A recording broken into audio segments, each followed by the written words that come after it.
Terminal kota itu tidak pernah benar-benar ramai, tapi juga tidak pernah benar-benar sepi. Sejak dulu, keadaannya hampir selalu sama. Bangunan tua dengan cat yang mulai pudar, deretan bangku besi yang dingin saat malam, dan lampu kuning yang menggantung di beberapa tiang seperti sudah terlalu lama menyala. Di depan pintu keluar terminal, deretan becak selalu berjajar rapi. Rodanya berkarat sedikit, joknya dilapisi plastik atau kain bekas agar tidak cepat rusak. Para tukang becak biasanya duduk di pinggir jalan. Sebagian mengobrol sabajian lagi, hanya diam sambil memandangi bus yang datang dan pergi. Pagi hari biasanya cukup hidup. Penumpang turun dari bus antar kota sambil membawa tas besar. Sebagian buru-buru mencari kendaraan untuk pulang ke rumah atau menuju pasar. Namun menjelang siang hingga sore, suasana mulai berubah. Terminal terasa lambat. Orang-orang datang dan pergi tanpa banyak bicara. Angin dari jalan raya membawa debu halus yang kadang membuat mata perih. Di antara para tukang becak itu, ada seorang pria bernama Raji. Usianya hampir 40 tahun, tapi wajahnya terlihat lebih tua. Kulitnya gelap karena terlalu lama terpapar. Matahari, tangannya kasar, penuh bekas kapalan dari menarik becak bertahun-tahun. Becaknya berdiri di barisan paling ujung. Cat biru di badan becak sudah pudar, dan salah satu lampu kecil di sampingnya tidak lagi menyala. Raji duduk di bangku kayu kecil di dekat warung kopi terminal. Di tangannya ada gelas berisi kopi hitam yang sudah hampir dingin. Warung itu milik Bu Ratna, seorang janda yang sudah lama berjualan di terminal. Meja kayunya sederhana, hanya ada beberapa bangku plastik dan termos air panas yang selalu mengepul. "Sepi lagi, Ji?" tanya Bu Ratna sambil menuangkan air panas ke gelas lain. Raji tersenyum tipis. "Biasa, Bu. Dari pagi cuma dapat satu penumpang." Bu Ratna mengangguk pelan. Ia sudah sering mendengar keluhan seperti itu dari para tukang becak. Di dekat mereka, beberapa tukang becak lain sedang bercanda. Salah satunya adalah Pak Bowo, lelaki gemuk yang terkenal paling cerewet di pangkalan itu. "Kalau begini terus, bisa-bisa becakku aku jual buat beli kambing," katanya sambil tertawa keras. Beberapa orang ikut tertawa, tapi tawa itu terdengar lelah. Raji hanya mendengarkan dari jauh. Ia menoleh ke arah terminal ketika sebuah bus berhenti di jalur kedatangan. Mesin bus menggeram pelan sebelum akhirnya mati. Beberapa penumpang turun sambil membawa tas. Para tukang becak langsung berdiri. "Becak! Becak!" Suara mereka saling bersahutan. Raji juga berdiri dan mendorong becaknya sedikit mendekat. Namun seperti biasa, penumpang lebih memilih tukang becak lain. Dalam beberapa menit saja, hampir semua becak sudah berangkat membawa penumpang. Raji kembali berdiri sendirian di samping becaknya. Ia menghela napas panjang. Hal seperti ini sudah terlalu sering terjadi. Kadang ia hanya pulang dengan uang 20.000 atau 30.000 rupiah. Itu pun harus cukup untuk makan 2 orang. Sore hari mulai turun perlahan. Langit berubah menjadi warna abu-abu pucat. Angin yang berhembus membawa bau aspal panas dan knalpot kendaraan. Raji akhirnya memutuskan pulang lebih awal. Ia mengayuh becaknya keluar dari area terminal, melewati jalan kecil yang mulai sepi. Lampu-lampu rumah warga mulai menyala satu persatu. Rumah Raji berada di sebuah gang sempit tidak jauh dari terminal. Gang itu hanya cukup dilalui sepeda motor dan becak. Rumahnya kecil, berdinding papan dengan atap seng yang sudah mulai berkarat. Di teras rumah, seorang pria kurus sedang duduk sambil memperbaiki sesuatu. Itu adalah Slamet, adik Raji. Slamet mengangkat kepala ketika melihat kakaknya datang. "Loh, pulang cepat, Mas?" katanya. Raji menurunkan becaknya di samping rumah. Sepi, Slamet mengangguk mengerti. Ia lalu mengambil ember kecil berisi air dan menyiram roda becak yang penuh debu. "Biar nggak cepat karatan," katanya. Pelan, Raji memandang adiknya beberapa saat. Slamet sebenarnya masih muda, baru sekitar 25 tahun. Tubuhnya kurus, tapi ia selalu berusaha membantu kakaknya sebisa mungkin. Kadang ia bekerja di pasar mengangkat karung sayur, kadang membantu tetangga memperbaiki pagar atau mengecat rumah. Apa saja yang bisa menghasilkan sedikit uang. Tidak, rumah, dapur kecil sudah mengepulkan aroma nasi hangat. Malam itu mereka makan sederhana, hanya nasi, tempe goreng dan sambal yang dibuat Slamet. Namun bagi mereka, itu sudah cukup. Saat makan, Slamet bercerita tentang pekerjaannya di pasar hari itu. "Tadi ada pedagang baru dari luar kota," katanya. "Dia bilang minggu depan mau bawa banyak sayur." Raji hanya mengangguk sambil mengunyah. Perlahan, di luar rumah, suara anak-anak masih terdengar bermain di gang. Sesekali terdengar juga suara radio dari rumah tetangga yang memutar lagu dangdut pelan. Suasana kampung itu sederhana dan tenang. Namun di dalam kepala Raji, ada sesuatu yang terus berputar. Ia memikirkan uang, memikirkan masa depan, memikirkan bagaimana hidup mereka tidak pernah berubah. Setelah makan, Slamet pergi ke musola kecil di ujung gang untuk ikut pengajian malam. Raji duduk sendirian di teras rumah. Langit malam terlihat gelap tanpa banyak bintang. Angin berhembus pelan melewati gang sempit itu. Dari kejauhan, suara bus yang masuk terminal masih terdengar samar. Raji menatap becaknya yang diparkir di samping rumah. Becak itu sudah menemaninya hampir 10 tahun. Namun semakin lama, rasanya seperti menarik beban yang tidak pernah membawa mereka kemana-mana. Raji menunduk, di hatinya muncul satu pikiran yang tidak berani ia ucapkan. Bagaimana kalau hidupnya memang tidak akan pernah berubah? Angin malam berhembus lagi, dan tanpa ia sadari, langkah kecil menuju sesuatu yang lebih gelap sebenarnya sudah mulai mendekat ke dalam hidupnya. Pagi di terminal selalu dimulai dengan suara mesin bus yang berat dan bau asap knalpot yang menyengat. Matahari bahkan belum sepenuhnya naik ketika beberapa tukang becak sudah duduk di pangkalan, menunggu penumpang pertama turun dari bus malam Raji. Datang seperti biasa. Ia mengayuh becaknya perlahan melewati jalan yang masih basah oleh embun. Warung Bu Ratna sudah buka. Lampu kecil di dalam warung masih menyala, menerangi meja kayu yang mulai dipenuhi gelas kopi. "Pagi, Ji," sapa Bu. "Ratna, pagi Bu," jawab Raji sambil memarkir becaknya di barisan paling ujung. Ia duduk dan menerima segelas kopi panas. Uapnya naik perlahan, bercampur dengan udara pagi yang masih dingin. Tak lama kemudian, sebuah bus antar kota masuk ke terminal. Suara remnya berdecit panjang. Para tukang becak yang tadinya duduk santai langsung berdiri. "Becak, becak!" Mereka saling memanggil penumpang. Beberapa orang turun dari bus. Ada yang membawa tas besar, ada yang menggandeng anak kecil. Ada juga yang terlihat lelah setelah perjalanan. Jauh, Raji ikut berdiri dan mendorong becaknya sedikit mendekat. Namun seperti hari-hari sebelumnya, para penumpang lebih memilih tukang becak lain. Satu persatu becak meninggalkan terminal. Pak Bowo mendapat 2 penumpang sekaligus. Becaknya berderit saat ia mengayuh keluar, sementara Raji kembali berdiri di tempatnya. Kosong, ia mencoba menenangkan diri. Mungkin bus berikutnya akan membawa penumpang untuknya. Namun bus berikutnya datang, lalu pergi. Hal yang sama terjadi lagi. Menjelang siang, terminal mulai terasa lengang. Raji baru mendapatkan 1 penumpang. Seorang ibu yang hanya meminta diantar ke pasar yang jaraknya tidak terlalu jauh. Upahnya Rp10.000. Ia kembali duduk di warung Bu Ratna sambil menatap uang itu. "Belum rezeki hari ini," kata Bu Ratna pelan. Raji tersenyum tipis. Ia sudah terlalu sering mendengar kalimat itu. Di meja sebelah, beberapa tukang becak sedang mengobrol. "Sekarang orang lebih pilih ojek online," kata salah satu dari mereka. "Becak sudah kalah zaman," sahut yang lain. Pak Bowo menyedot kopinya, lalu berkata, "Tapi ada juga yang tetap bisa kaya." "Siapa?" tanya seorang tukang becak muda. Pak Bowo menurunkan suaranya sedikit, seolah takut didengar orang lain. "Kalian tahu nggak, dulu ada tukang becak dari kampung sebelah, Secret. Rumahnya paling besar di sana." Beberapa orang langsung menoleh. "Ah, paling cuma kebetulan," kata yang lain. Pak Bowo menggeleng pelan. "Bukan kebetulan, katanya dia punya pesugihan." Kata itu membuat suasana meja berubah. Pesugihan di kampung-kampung, kata itu selalu dibicarakan. Dengan nada setengah percaya, setengah takut. "Pesugihan apa?" tanya tukang becak muda tadi. Pak Bowo mencondongkan tubuhnya sedikit. "Ada sendang tua di pinggir kampung," katanya pelan. "Konon kalau orang datang ke sana malam-malam, bisa minta dibukakan jalan rezekinya." Raji yang duduk tidak jauh dari mereka ikut mendengar. Ia tetap menunduk, seolah tidak tertarik. Namun telinganya menangkap setiap kata. "Cerita orang tua," kata seseorang sambil tertawa. "Terserah kalian percaya atau tidak," jawab Pak Bowo. "Tapi aku dengar sendiri dari orang kampung sana. Kalau begitu kenapa kamu nggak coba?" ejek tukang becak lain. Pak Bowo tertawa keras. "Aku masih sayang nyawa." Mereka semua tertawa. Tapi tidak ada yang benar-benar menertawakan cerita itu. Sepenuhnya Raji menatap kopinya yang sudah dingin.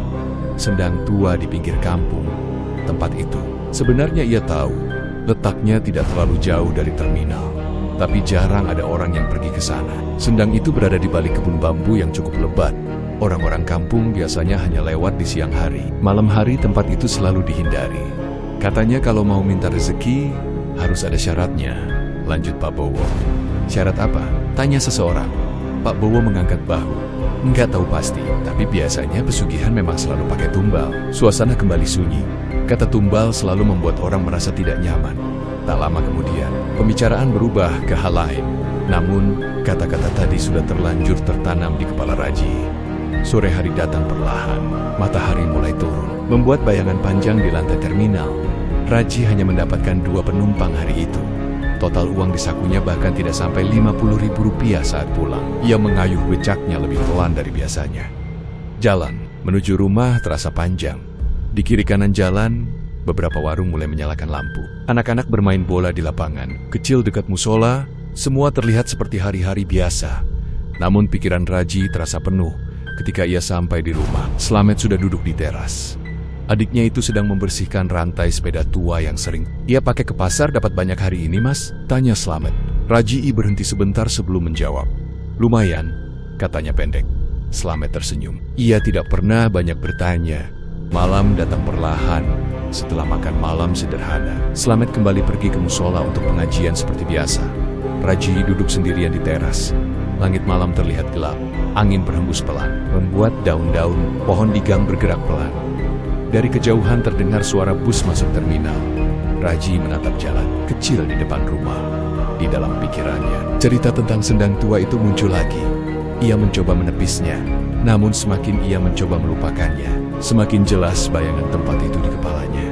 Sendang tua di balik kebun bambu, tempat yang katanya bisa membuka jalan rezeki. Raji menarik napas panjang.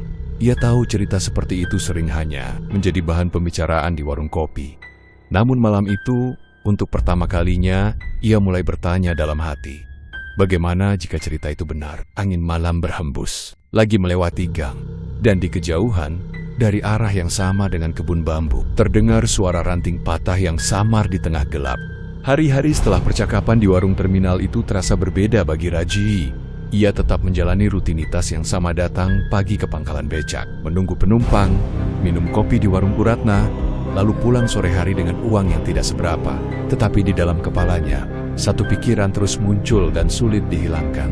Tentang sendang tua di pinggir kampung. Setiap kali ia melewati jalan yang mengarah ke kebun bambu itu, perasaannya selalu berubah. Ada rasa penasaran yang pelan-pelan tumbuh, bercampur dengan rasa takut yang tidak bisa ia jelaskan. Beberapa kali ia mencoba meyakinkan diri bahwa itu hanya cerita orang-orang di warung kopi. Cerita yang biasanya dilebih-lebihkan agar terdengar menarik. Namun, keadaan hidupnya membuat pikiran itu terus kembali. Suatu siang di terminal, Raji hanya mendapat 1 penumpang lagi. Seorang bapak tua yang meminta diantar ke gang dekat pasar. Upahnya bahkan tidak cukup untuk membeli beras 1 kilo. Sore itu Raji duduk lama di becaknya sebelum pulang. Terminal sudah mulai sepi. Warung Bu Ratna menutup sebagian tirainya. Beberapa tukang becak lain sudah lebih dulu pulang. Raji jalan keluar terminal yang memanjang ke arah kota. Di dalam dadanya ada rasa lelah yang sulit dijelaskan. Ia tidak takut bekerja keras. Selama ini ia sudah terbiasa hidup sederhana. Tetapi yang membuatnya berat adalah perasaan bahwa hidupnya seperti tidak pernah bergerak kemana-mana. Setiap hari terasa sama. Setiap bulan juga sama. Ketika malam datang, ia pulang ke rumah kecil yang sama, dengan uang yang hampir selalu kurang. Sementara orang lain tampak bisa memperbaiki hidup mereka. Raji akhirnya pulang ketika langit mulai gelap. Di rumah, Slamet sudah menyiapkan makan malam. Seperti biasa, makanan mereka sederhana. Nasi, telur dadar, dan sambal. Slamet makan dengan lahap, sambil sesekali bercerita tentang pekerjaannya di pasar. Tadi aku bantu pedagang bawang, Mas.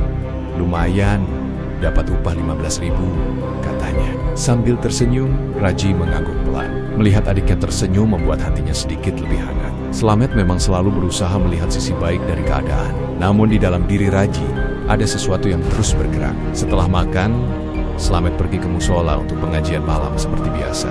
Raji duduk sendirian di teras. Langit malam tampak lebih gelap dari biasanya. Awan tipis menutupi sebagian bulan. Lampu-lampu rumah di gang menyala redup. Suara jangkrik mulai terdengar dari semak-semek di belakang rumah. Raji menatap becaknya yang terparkir di samping dinding rumah. Roda besinya terlihat kusam di bawah. Cahaya lampu kecil, 10 tahun ia menarik becak itu. Namun rasanya hidupnya tetap berada di tempat yang sama. Pikiran tentang sendang tua muncul lagi. Raji menarik napas panjang.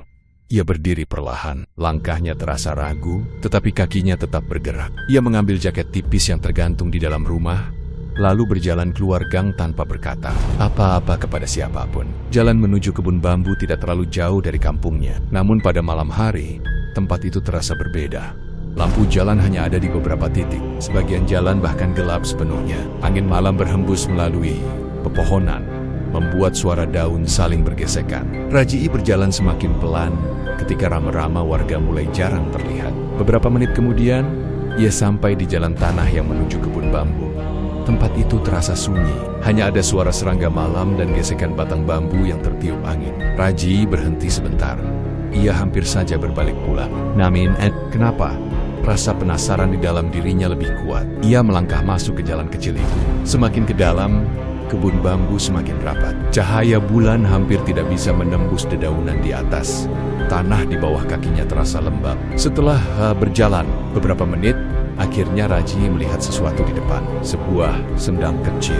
Airnya tampak hitam di bawah cahaya malam. Permukaannya tenang, seperti cermin yang tidak bergerak. Di sekitar sendang itu tidak ada bangunan apapun, hanya tanah, batu, dan beberapa pohon besar yang berdiri diam. Rajii berdiri di tepi sendang.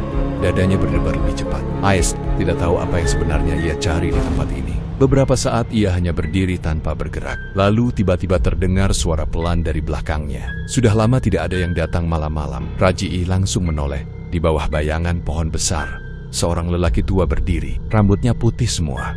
Tubuhnya kurus, tetapi berdiri tegak. Pakaiannya sederhana, seperti orang desa biasa. Namun entah kenapa, kehadirannya terasa aneh, seolah-olah ia sudah lama berada di sana. Rajii merasa tenggorokannya kering. "Saya cuma lewat," katanya gugup. Lelaki tua itu tersenyum tipis. "Tidak ada yang lewat ke tempat ini malam hari," katanya pelan. Angin malam berhembus melewati kebun bambu, membuat suara gesekan panjang di atas kepala mereka. Rajii menelan ludah. Ia merasa lelaki tua itu sudah tahu alasan kedatangannya. Beberapa detik mereka hanya berdiri saling diam. Lalu lelaki tua itu melangkah sedikit lebih dekat ke sendang. "Kalau seseorang datang ke sini," katanya pelan, "biasanya dia sedang mencari sesuatu." Rajii tidak menjawab, namun lelaki tua itu menatapnya seolah membaca isi pikirannya. "Rezeki, mungkin," lanjutnya. Kata itu membuat dada Rajii terasa semakin berat. Ia tidak tahu harus menjawab apa, namun di dalam hatinya, ia tahu lelaki tua itu benar. Lelaki tua itu kemudian memandang permukaan air sendang yang gelap.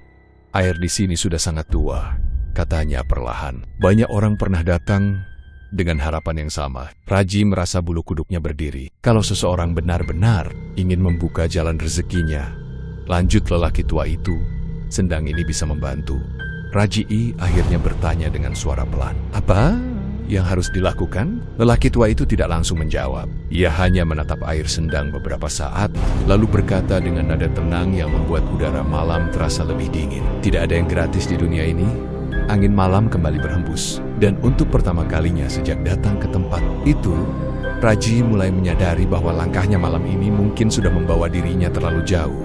Angin malam berhembus pelan di antara batang-batang bambu. Suara gesekannya terdengar panjang, seperti bisikan yang tidak jelas dari kejauhan. Rajii masih berdiri di tepi sendang, sementara lelaki tua itu tetap memandang permukaan air yang hitam dan tenang. Tidak ada riak sedikit pun di sana. Rajii merasa tenggorokannya kering. Ia sebenarnya ingin pulang saja, namun kata-kata lelaki tua tadi masih terngiang di kepalanya. "Tidak ada yang gratis di dunia ini." "Apa maksudnya, Pak?" tanya Rajii Okernia. Suaranya pelan. Lelaki tua itu menoleh sedikit. Matanya tampak redup di bawah cahaya bulan yang tertutup awan. "Kalau kamu ingin rezekimu terbuka," katanya tenang, "harus ada yang kamu berikan sebagai gantinya." Rajii terdiam. Ia sebenarnya sudah menduga bahwa akan ada syarat seperti itu. Sejak dulu, ia sering mendengar cerita tentang pesugihan. Cerita-cerita yang biasanya dibicarakan orang dengan nada setengah takut. "Apa yang harus diberikan?" tanya Rajii lagi. Lelaki tua itu tidak langsung menjawab. Ia mengambil sebuah batu kecil dari tanah, lalu melemparkannya ke sendang. Plung. Air yang tadi tenang langsung beriak sebentar, lalu kembali diam seperti semula. "Ada banyak jenis pesugihan," kata lelaki tua itu. "Ada yang meminta sesaji, ada yang meminta hewan, ada juga yang meminta sesuatu yang lebih dekat dengan manusia." Rajii menelan ludah. Ia sudah mulai mengerti arah pembicaraan itu. "Kalau ingin rezekimu selalu datang," lanjut lelaki tua itu pelan, "harus ada ikatan darah." Kata-kata itu terasa berat di telinga Rajii. "Ikatan darah," ulangnya. Lelaki tua itu mengangguk perlahan. "Darah dari keluarga sendiri, orang yang dekat dengan hidupmu." Hening. Angin malam kembali bergerak melewati kebun bambu. Rajii menandok. Di kepalanya muncul wajah seseorang dengan sangat jelas. Slamet, adiknya, yang selama ini tinggal bersamanya. Adiknya yang selalu membantu memperbaiki becak, memasak dan bekerja apa saja agar mereka bisa makan. Raji segera menggeleng kecil, seolah ingin mengusir pikiran itu. Tidak harus sekarang, kata lelaki tua itu tiba-tiba, seakan tahu apa yang sedang dipikirkan Raji. Kalau kamu tidak siap, kamu bisa pulang. Raji mengangkat kepala. Kalau saya setuju, apa yang akan terjadi? Tanyanya pelan. Lelaki tua itu kembali memandang Sendang. Jalan rezekimu akan terbuka, katanya. Orang akan datang kepadamu tanpa kamu cari. Mungkin orang lain kesulitan mencari penumpang. Bahkan saat malam sudah terlalu sepi, Roge diam logi. Bayangan hidup yang lebih mudah mulai muncul di kepalanya. Tidak perlu lagi menunggu lama di terminal. Tidak perlu pulang dengan kantong hampir kesep. Ia membayangkan bisa memperbaiki rumah, membeli becak baru. Mungkin suatu hari bahkan memiliki kendaraan yang lebih baik. Namun setiap kali bayangan itu muncul, wajah Slamet ikut muncul di belakangnya. Adiknya selalu tersenyum, selalu bahwa hidup sederhana sudah cukup. Raji merasa dadanya sesak. Apa tidak ada cara lain? Tanyanya. Lelaki tua itu menggeleng pelan. Rezeki besar selalu punya harga. Hening kembali menyelimuti Sendang. Beberapa saat kemudian, Raji berkata pelan, "Saya harus pulang." Lelaki tua itu tidak terlihat kecewa. Ia hanya mengangguk. "Kalau kamu berubah pikiran, datang lagi ke sini malam hari," katanya. Sendang ini tidak kemana-mana. Raji tidak menjawab lagi. Ia berbalik dan berjalan keluar dari kebun bambu dengan langkah cepat. Perjalanan pulang terasa lebih panjang dari biasanya. Angin malam terasa lebih dingin. Setiap suara ranting yang patah membuatnya terkejut. Ketika akhirnya ia sampai di gang rumahnya, lampu-lampu sudah banyak yang dimatikan. Sebagian warga sudah tidur. Slamet masih duduk di teras rumah ketika Raji datang. Adiknya itu tampak terkejut. "Mas, dari mana?" tanyanya. Raji berhenti sebentar sebelum menjawab. "Jalan-jalan." Slamet mengangguk saja. "Aku kira Mas sudah tidur." Raji hanya masuk ke rumah tanpa berkata apa-apa lagi. Malam itu ia tidak bisa tidur dengan tenang. Setiap kali memejamkan mata, ia kembali melihat Sendang hitam di tengah kebun bambu. Dan suara lelaki tua itu terus terngiang. Ikatan darah. Pagi hari datang lebih cepat dari biasanya. Raji berangkat ke terminal seperti biasa. Ia mencoba menjalani hari dengan normal, namun pikirannya masih penuh. Hari itu terminal juga tidak terlalu ramai. Beberapa bus datang dan pergi, tetapi penumpang yang memilih becaknya tetap sedikit. Menjelang siang, Raji hanya mendapat satu penumpang lagi. Ia mulai merasa lelah. Ketika sore datang, ia duduk lama di becaknya. Kata-kata lelaki tua itu muncul lagi. "Orang akan datang kepadamu tanpa kamu cari." Raji menatap jalan terminal yang perlahan set. Di kepalanya muncul satu pikiran yang membuatnya merinding. Bagaimana jika hidupnya benar-benar bisa berubah?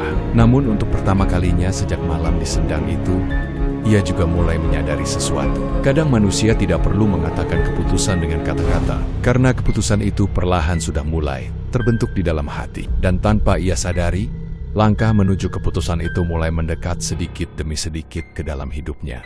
Malam setelah pertemuan di Sendang itu berlalu tanpa tidur yang benar-benar nyenyak bagi Raji. Ia berbaring di atas tikar tipis di ruang depan rumahnya. Sementara dari kamar kecil di belakang terdengar napas Slamet yang teratur setiap kali Raji memejamkan mata. Ia selalu melihat permukaan air Sendang yang hitam dan tenang. Dan suara lelaki tua itu kembali terdengar di kepalanya. "Orang akan datang kepadamu tanpa kamu cari." Pagi datang dengan suara ayam berkokok dari rumah tetangga. Cahaya matahari masuk melalui celah dinding papan rumah mereka. Raji bangun lebih awal dari biasanya. Slamet sudah berada di dapur kecil, mengaduk air panas untuk membuat kopi. "Mas bangun," kata Slamet sambil menoleh. Raji hanya mengangguk. "Ini kopinya sudah siap," kata Slamet sambil menyodorkan gelas. Raji menerimanya. Uap kopi naik perlahan, membawa aroma pahit yang biasa ia minum setiap pagi. Mereka duduk di teras sambil minum. Seperti biasa, Slamet mulai bercerita tentang rencananya hari itu. "Aku mau ke pasar lagi nanti. Katanya ada pedagang sayur baru datang. Mungkin butuh orang buat angkat barang," katanya. Raji hanya mendengarkan. Sesekali ia mengangguk, tapi pikirannya terasa jauh. Slamet tampaknya tidak menyadari perubahan itu. Setelah sarapan sederhana, Raji bersiap berangkat ke terminal. Ia mendorong becaknya keluar dari halaman rumah. Roda besinya berderit pelan di atas tanah gang yang tidak rata. Seperti biasa, Slamet membantu mendorong sampai ke ujung gang. "Hati-hati di jalan, Mas," katanya. Raji mengangguk tanpa berkata banyak.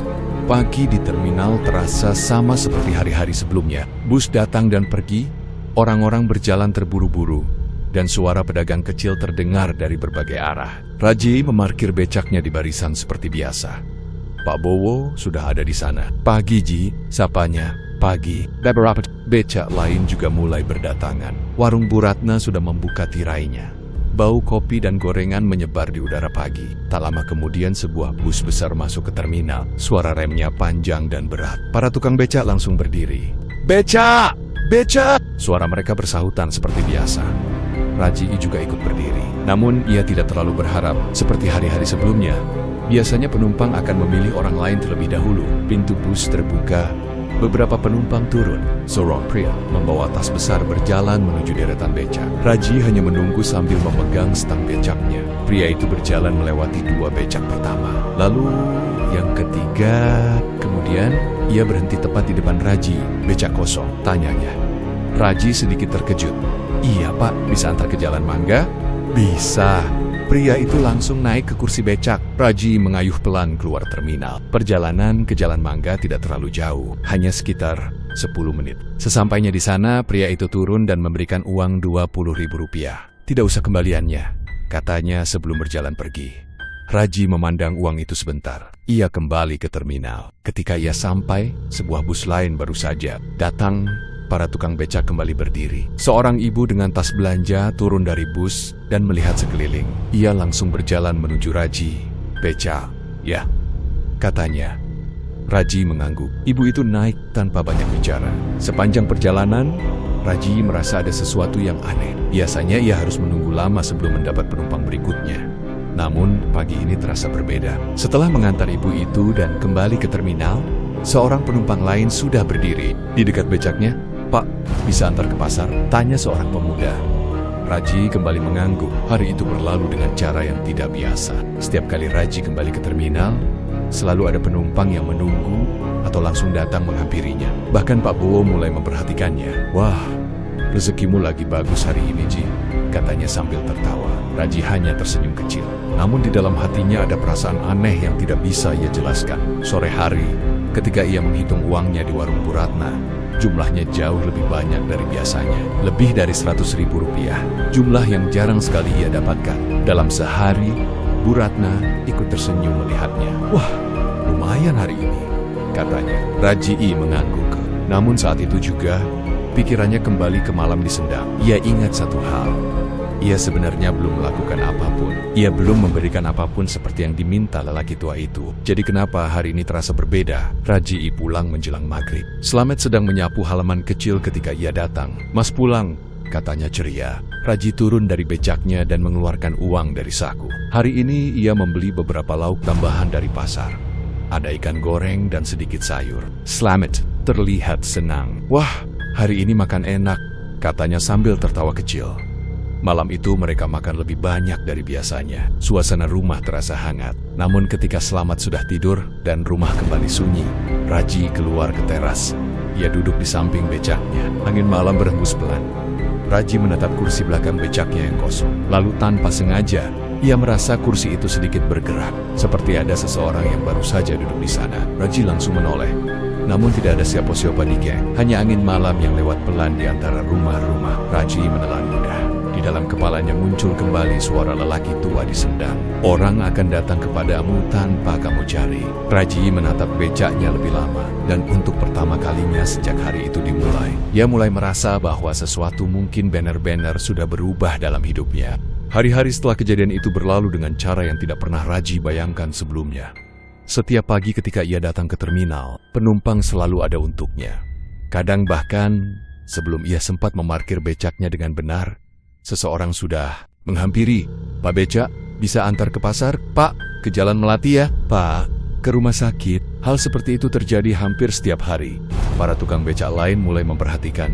Pak Bowo yang biasanya paling banyak bicara bahkan sempat mengerutkan kening ketika melihat Raji kembali membawa penumpang untuk ketiga kalinya sebelum siang. Wah, sekarang kamu yang paling laris, Ji, katanya sambil tertawa setengah heran. Raji hanya tersenyum kecil.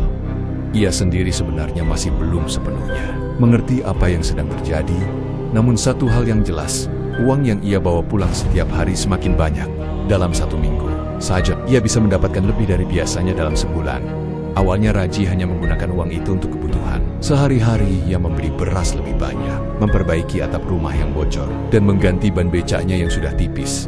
Slamet terlihat sangat senang melihat perubahan itu. Mas sekarang kelihatan lebih semangat narik becak, katanya suatu malam sambil tersenyum. Raji hanya mengangguk. Ia tidak pernah menceritakan apa yang sebenarnya terjadi di sendang malam itu. Bagi Slamet, semuanya tampak seperti keberuntungan biasa. Namun perubahan itu tidak berhenti di situ. Beberapa bulan berlalu, uang yang dikumpulkan Raji semakin banyak. Ia mulai memperbaiki rumah kecil mereka sedikit demi sedikit. Dinding papan diganti dengan bata, atap seng diganti genteng, lantai yang dulu hanya tanah sekarang dilapisi semen. Tetangga di gang mulai memperhatikan. Awalnya mereka hanya melihat tukang bangunan yang datang membawa pasir dan semen. Lalu mereka melihat rumah Raji perlahan berubah. Rumah Raji sekarang bagus juga ya, kata seorang ibu kepada tetangganya di sumur umum. Iya, padahal dulu kecil sekali, jawab yang lain. Beberapa orang menganggap itu hal baik. Namun di kampung kecil, perubahan yang terlalu cepat sering menimbulkan banyak pertanyaan. Apalagi ketika orang tahu pekerjaan Raji tidak berubah. Ia tetap tukang becak di terminal.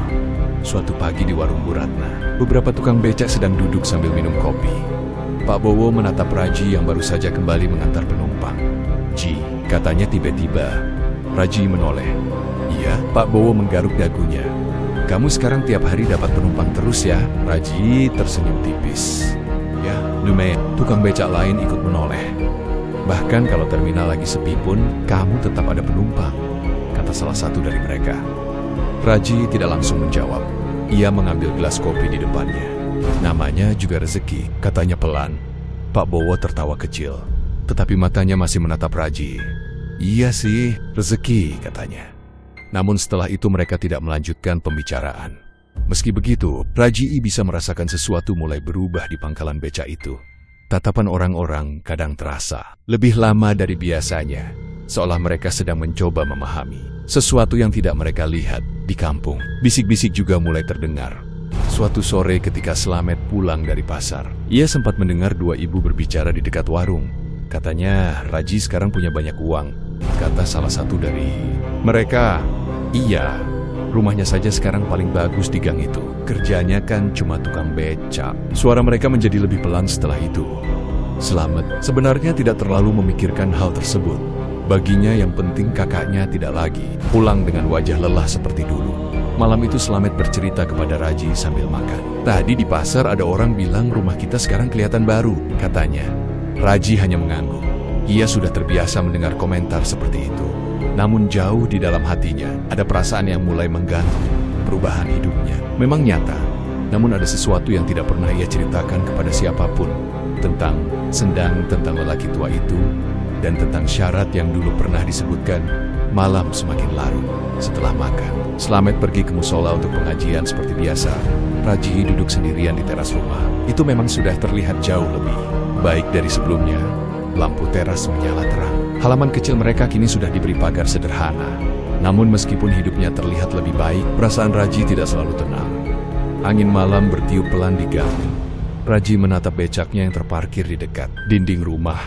Becak itu sekarang terlihat lebih bersih setelah beberapa bagian diperbaiki. Ia menatap kursi belakangnya, kosong. Namun entah kenapa, Raji merasa kursi itu tidak pernah benar-benar kosong. Kadang ketika ia sedang menarik becak, ia merasa ada sesuatu yang memperhatikan. Dari belokong bukan penumpang, bukan juga orang lain. Hanya sebuah perasaan aneh yang tidak bisa ia jelaskan. Raji menggeleng pelan, mencoba mengusir pikiran itu. Di dalam rumah, jam dinding berdetak pelan. Dari kejauhan terdengar suara bus masuk terminal, seperti setiap malam. Namun malam itu, ketika Raji hampir masuk ke rumah, sesuatu terjadi. Becaknya yang tadi diam bergerak sedikit, sangat pelan. Seperti kursinya baru saja diduduki. Seseorang, Raji berhenti di tempatnya. Jantungnya berdegup lebih. Cepat ia menatap becaknya lama. Gang di depan rumah sepi. Tidak ada siapa-siapa. Hanya angin malam yang berhembus melewati rumah-rumah. Raji menarik napas dalam-dalam. Ia mencoba meyakinkan dirinya bahwa itu hanya perasaannya saja. Namun jauh di dalam hatinya, sebuah pertanyaan mulai muncul dengan pelan.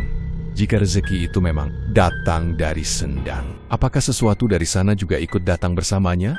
Sejak hidupnya berubah, Raji jarang lagi pulang terlalu sore. Biasanya setelah maghrib ia sudah berada di rumah, makan bersama Slamet, lalu duduk di teras sambil menikmati angin malam. Namun beberapa minggu terakhir, ia mulai mencoba menarik becak. Sampai malam, alasannya sederhana.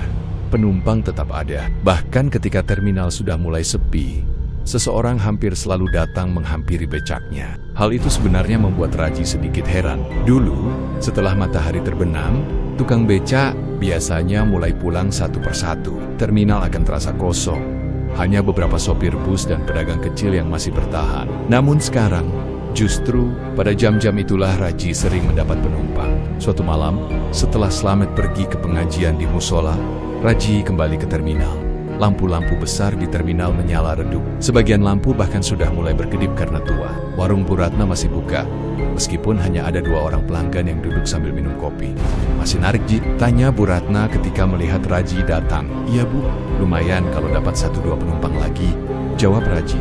Ia memarkir becaknya di tempat biasa. Udara malam terasa lebih dingin dari siang hari. Angin membawa bau solar dari bus yang baru saja berangkat. Beberapa tukang becak lain masih ada di sana.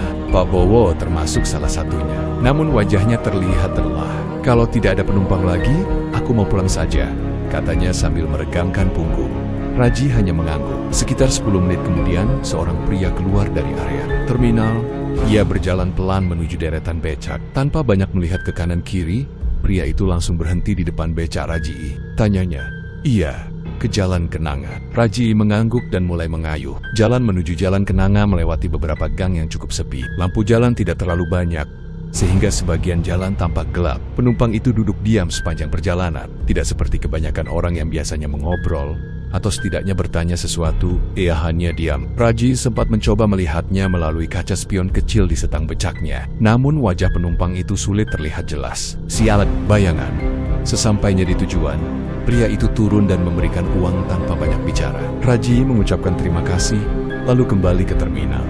Ketika ia sampai, Pak Bowo sudah tidak ada. Sebagian tukang becak lain juga sudah pulang. Terminal sekarang jauh lebih sepi. Hanya terdengar suara mesin bus yang sedang dipanaskan di kejauhan. Raji hampir saja memutuskan pulang. Namun saat ia sedang bersiap mengayuh keluar terminal, seorang perempuan tiba-tiba muncul dari arah pintu kedatangan. "Pak Becak, panggil." Raji berhenti. Perempuan itu berjalan mendekat. Ia memakai jaket panjang dan membawa tas kecil. "Bisa antar ke Jalan Mawar?" tanyanya. "Bisa." Perempuan itu langsung naik. Perjalanan malam terasa lebih sunyi dari biasanya. Jalan yang mereka lewati hampir tidak ada kendaraan lain. Lampu jalan hanya menerangi sebagian kecil aspal. Raji kembali merasakan hal yang sama seperti sebelumnya. Penumpang di belakangnya sangat diam. Tidak ada suara gerakan, tidak ada batuk. Bahkan tidak terdengar suara napas. Sesekali Raji melirik kaca spion kecil di stangnya. Namun wajah perempuan itu tetap sulit terlihat jelas. Sesampainya di Jalan Mawar, perempuan itu turun dan memberikan uang. Lalu ia berjalan pergi tanpa berkata apa-apa lagi. Raji menghela napas panjang. Entah kenapa perjalanan malam itu membuat dadanya terasa tidak nyaman. Ia memutuskan kembali ke terminal untuk terakhir kalinya sebelum pulang. Terminal sekarang hampir kosong. Warung Bu Ratna sudah menutup tirainya. Lampu-lampu besar masih menyala, tetapi suasananya terasa sangat sepi. Raji duduk di becaknya beberapa menit. Angin malam bertiup pelan. Lalu tiba-tiba seseorang berdiri di samping becaknya. "Pak," Raji sedikit terkejut. Ia tidak tahu dari mana orang itu datang. Seorang pria muda berdiri di sana. "Bisa antar ke daerah Pasar Lama?" tanyanya. Raji mengangguk. Pria itu naik ke kursi becak. Raji mulai mengayuh keluar terminal. Jalan menuju Pasar Lama melewati jalan panjang yang jarang dilewati kendaraan malam hari. Sepanjang perjalanan, pria itu tidak mengatakan apa-apa. Namun, beberapa menit kemudian, Raji mulai mendengar sesuatu. Batuk kecil, sangat pelan. Raji langsung merasa merinding. Batuk itu terdengar sangat familiar. Batuk yang dulu sering ia dengar ketika Slamet sedang masuk angin. Raji mencoba menenangkan diri. Mungkin hanya kebetulan. Namun, beberapa detik kemudian, batuk itu terdengar lagi. Pelan, pendek, persis seperti yang ia ingat. Raji memberanikan diri melirik kaca spion. Namun seperti penumpang sebelumnya, wajah pria itu tidak terlihat jelas. Hanya bayangan samar. Raji mempercepat kayuhan becaknya. Sesampainya di Pasar Lama, pria itu turun tanpa berkata apa-apa. Ia hanya meletakkan uang di kursi becak, lalu berjalan pergi ke arah jalan gelap. Raji menatap uang itu beberapa saat. Terasa dingin, ia tidak menunggu lama. Malam itu ia langsung pulang. Perjalanan pulang terasa lebih panjang dari biasanya. Ketika sampai di rumah, Slamet sudah tidur. Rumah mereka sunyi. Raji memarkir becaknya di halaman. Ia hampir masuk ke rumah ketika sesuatu membuatnya berhenti. Kursi belakang becaknya terlihat sedikit turun, seperti masih ada seseorang yang duduk di sana. Padahal ia baru saja pulang sendiri. Raji berdiri kaku beberapa detik. Angin malam berhembus melewati gang.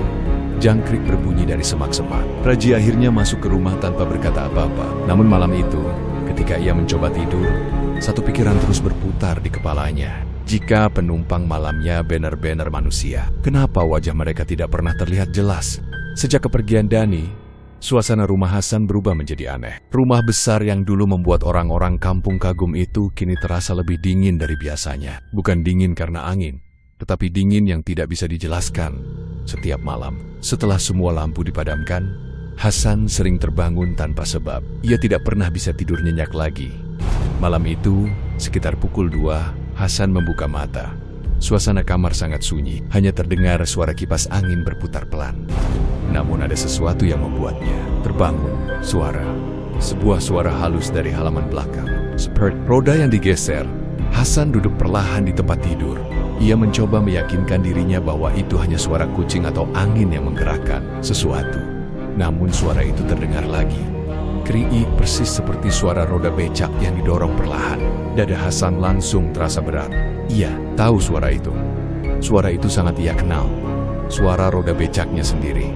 Padahal sejak beberapa bulan terakhir, becak itu jarang ia gunakan.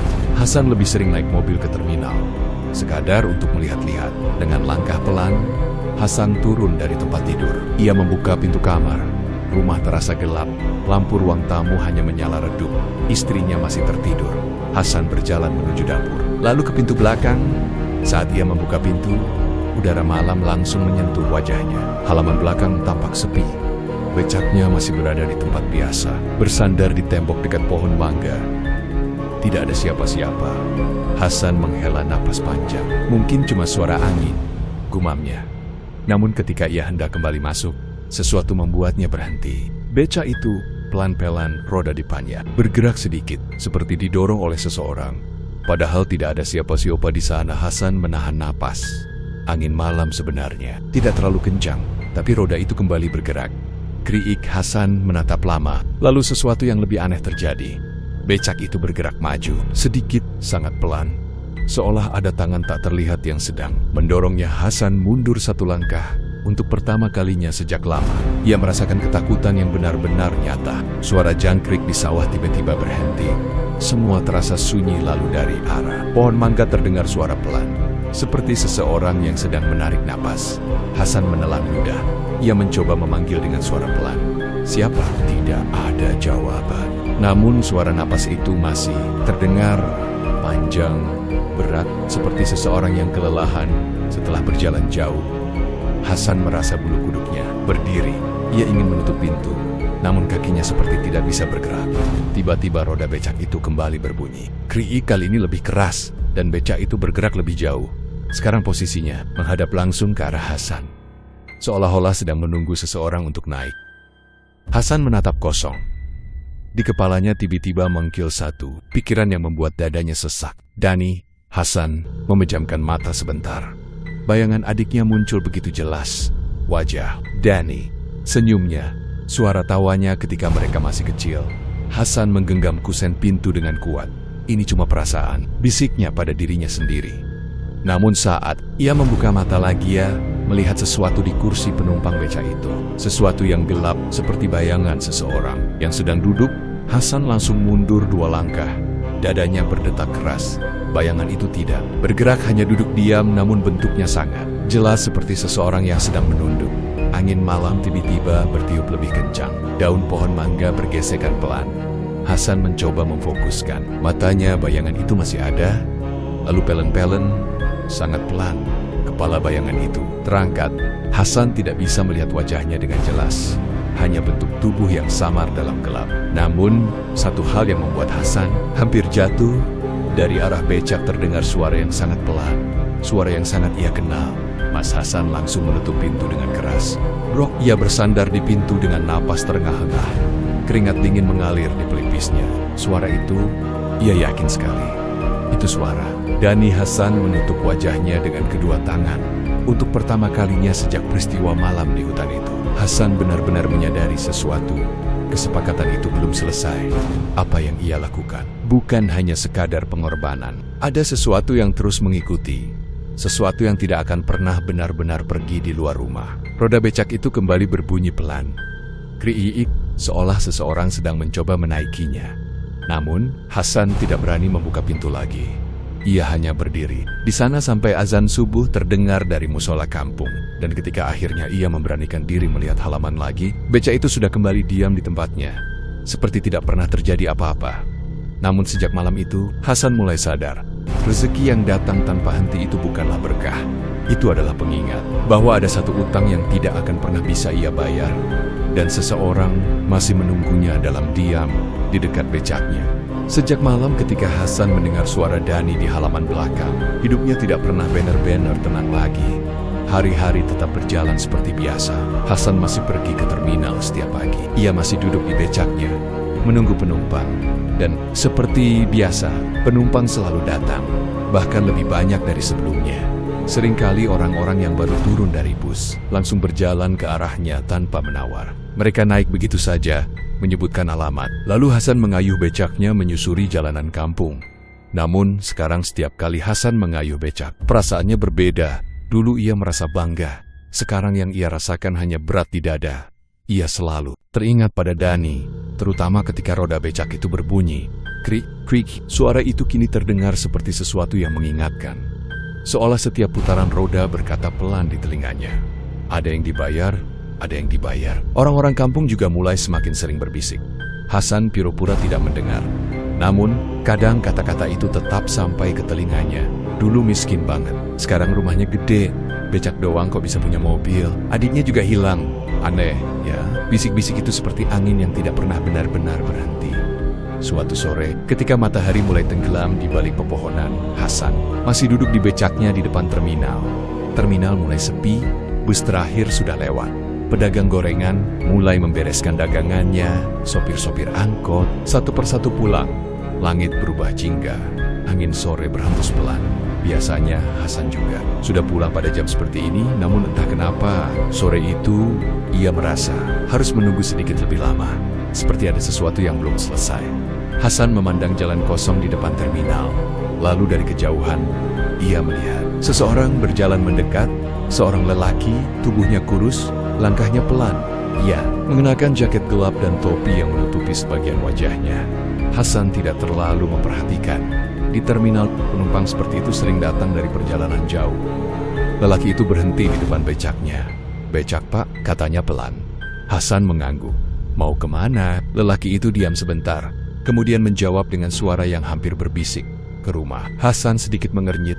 "Rumah mana?" Lelaki itu mengangkat wajahnya sedikit, namun cahaya senja membuat wajahnya masih sulit terlihat jelas. "Rumah Mas Hasan." Hasan langsung terdiam, jantungnya berdetak lebih keras. "Bapak kenal saya?" Lelaki itu tidak langsung menjawab. Ia hanya naik ke kursi penumpang becak dengan gerakan pelan. Becak itu bergoyang sedikit ketika lelaki itu duduk, lalu lelaki itu berkata pelan, "Jalan saja, Mas." Hasan merasakan tengkuknya dingin, namun ia tetap mulai mengayuh becak.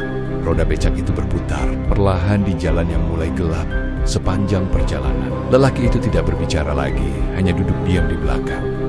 Angin malam mulai terasa lebih dingin. Lampu-lampu rumah penduduk menyala satu persatu. Suara azan maghrib terdengar dari musola kampung. Hasan mengayuh becak melewati jalan yang sudah sangat ia kenal. Namun anehnya, malam itu perjalanan terasa jauh lebih panjang. Ia merasa seperti dikuntit oleh sesuatu yang tidak terlihat. Sesekali Hasan ingin menoleh ke belakang, namun ia tidak berani. Sampai akhirnya mereka sampai di depan rumah Hasan. Rumah besar itu tampak berdiri sunyi di bawah cahaya lampu teras. Hasan menghentikan becaknya. Ia menelan ludah. "Sudah sampai," katanya pelan. Tidak ada jawaban. Hasan menoleh perlahan. Kursi penumpang kosong. Lelaki itu tidak ada. Hasan langsung berdiri. Ia melihat ke kiri dan ke kanan. Jalan kampung sangat sepi, tidak ada orang berjalan, tidak ada suara langkah menjauh. Penumpang itu seperti menghilang begitu saja. Hasan merasa tubuhnya lemas. Namun ketika ia hendak masuk ke rumah, sesuatu membuatnya berhenti. Di kursi becak ada sesuatu yang tertinggal. Sebuah sandal jepit lama yang warnanya sudah pudar, Hasan menatap sandal itu. Lama sekali, tangannya mulai gemetar. Ia mengenali sandal itu. Sandal yang dulu sering dipakai. Dani. Hasan perlahan duduk di kursi becak. Dadanya terasa sesak. Angin malam berhembus pelan. Daun-daun pohon mangga di halaman bergesekan, dan di antara suara angin itu, Hasan kembali mendengar sesuatu. Suara yang sangat pelan. Mas, mata Hasan akhirnya jatuh. Ia menutup wajahnya dengan kedua tangan. Selama ini ia selalu mencoba meyakinkan dirinya bahwa semua itu hanya mimpi buruk. Namun sekarang ia tahu, tidak ada yang benar-benar pergi. Pengorbanan yang ia lakukan tidak pernah selesai. Setiap rezeki yang ia dapatkan adalah pengingat. Setiap roda becak yang berputar adalah saksi. Hasan tidak lagi merasa bangga dengan rumah besar itu, tidak juga dengan mobil yang terparkir di garasi. Semua itu sekarang terasa kosong. Malam semakin larut. Lampu rumah Hasan masih menyala. Namun di halaman becak tua itu tetap berdiri diam. Sesekali rodanya berbunyi pelan tertiup angin. Kriik, seolah masih menunggu seseorang. Seseorang yang pernah pergi dan tidak pernah benar-benar pulang. Di kampung itu, orang-orang masih sering bercerita tentang Hasan, tentang tukang becak yang selalu mendapat penumpang, tentang rumah besarnya yang tiba-tiba muncul. Namun mereka tidak pernah benar-benar tahu satu hal, bahwa di balik semua kekayaan itu, ada satu kursi becak yang tidak pernah benar-benar kosong, dan ada satu suara yang kadang masih terdengar pada malam yang sangat sunyi, memanggil pelan, "Mas."